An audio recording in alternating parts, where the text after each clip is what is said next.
اعوذ باللہ من الشیطان الرجیم بسم اللہ الرحمن الرحیم ومن آبائهم وذریاتهم واخوانهم واجتبیناهم وہدیناهم الى صراط مستقیم ذلك هدى اللہ یہدی به من یشاء من عباده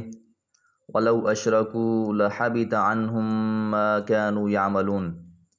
سورۃ الانعام آیات 87 اور 88۔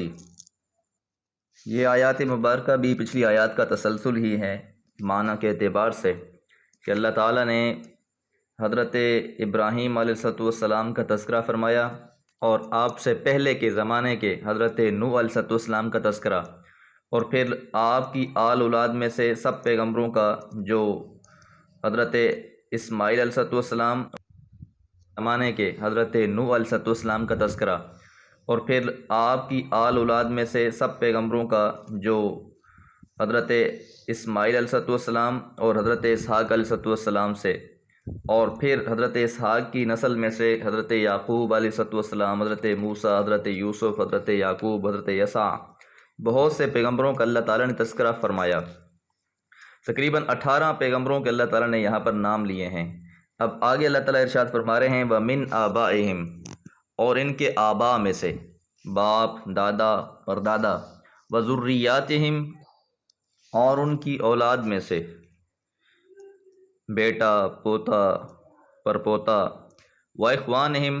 اور ان کے بھائی، اخن کی جمع، وجتبیناہم، ہم نے چن لیا ان کو، اجتبا یجتبی سے منتخب کر لینا، چن لینا، وہدیناہم، اور ہم نے ان کو ہدایت دی، الی صراط مستقیم، سیدھے راستے کی طرف، کہ ان تمام کے تمام انبیاء کو بھی سیدھی راہ ہم نے دکھلائی۔ تو اللہ تعالیٰ نے یہاں پر بھی ہدایت کی نسبت اپنی ذات کی طرف کی، کہ اللہ ہی ہے جو تمام کے تمام انسانوں کی رہنمائی کرنے والا ہے، اللہ ہی ہے جو انسانوں کو سیدھی راہ پر چلا دیتے ہیں۔ ذالک، یہ ہدی اللہ، اللہ کی ہدایت ہے، کہ یہی صراط مستقیم ہے جسے انبیاء علیہ السلام نے اختیار کیا ہے، انہی کا راستہ اصل راستہ ہے۔ اب جو شخص بھی ان کے راستوں کو اختیار کرے گا، ان کی پیروی کرے گا، وہی شخص کامیاب ہو جائے گا۔ اسی طرح محمد الرسول اللہ صلی اللہ علیہ وسلم کو بھی اللہ تعالیٰ نے بعد میں اسی کام کے لیے چن لیا۔ تو اب جو لوگ بھی رسول اللہ صلی اللہ علیہ وسلم کی اتباع کریں گے، وہی لوگ فلاح پانے والے ہوں گے، کیونکہ وہی اصل ہدایت ہے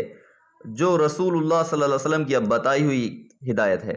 یہدی، ہدایت دیتا ہے اللہ تعالیٰ، بہی، اس کے ذریعے سے، من یشاء، جسے چاہتا ہے، من عبادہ، اپنے بندوں میں سے، کہ اپنے بندوں میں سے جسے چاہتا ہے اللہ تعالیٰ اس کی رہنمائی فرما دیتے ہیں، اسے صراط مستقیم پر چلا دیتے ہیں، من عبادہ، اپنے بندوں میں سے۔ اب جو اصل موضوع ہے، اب اس کو دیکھیے، وَلَوْ أَشْرَكُوا، اور اگر وہ شریک ٹھہراتے، یعنی اللہ تعالیٰ نے 18 پیغمبروں کا نام لیا ہے، اور 18 پیغمبروں کا نام لینے کے بعد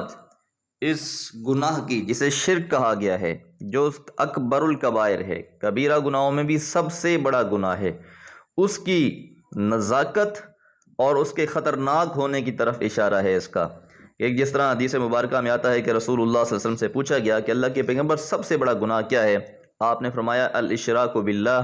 اللہ کے ساتھ کسی کو شریک ٹھہرانا۔ پھر پوچھا اس کے بعد کون سا بڑا گناہ ہے؟ تو فرمایا عقوق الوالدین، والدین کی نافرمانی کرنا۔ تو بہرحال اللہ تعالیٰ یہاں فرما رہے ہیں وَلَوْ أَشْرَكُوا، اگر یہ پیغمبر بھی شرک کرتے،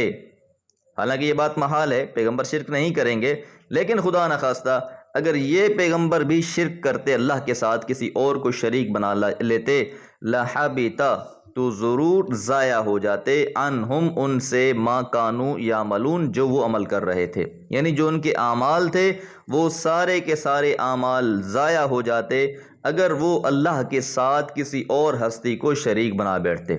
تو شرک اتنا بڑا جرم ہے، اتنا بڑا جرم ہے کہ اللہ تعالیٰ نے اس دنیا کے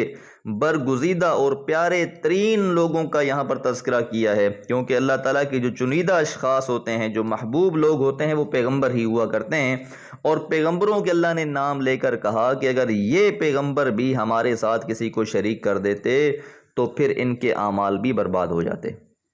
تو یہ اتنا بڑا جرم ہے شرک کے بارے میں۔ اور ایک جگہ پر تو اللہ تعالیٰ نے رسول اللہ صلی اللہ علیہ وسلم کو قرآن مجید میں مخاطب کیا اور فرمایا لَإِنْ أَشْرَكْتَ لَيَحْبَطَنَّ عَمَلُكَ، سورہ زمر کی آیت نمبر 65 ہے یہ، لَإِنْ أَشْرَكْتَ، اور اگر آپ شریک کرتے لَيَحْبَطَنَّ، تو ضرور ضائع ہو جاتے عَمَلُكَ، آپ کے عمل بھی۔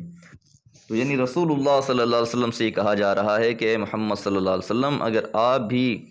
اس شرک جیسے عمل کو اختیار کر لیتے، اس گناہ کو اختیار کر لیتے، تو آپ کے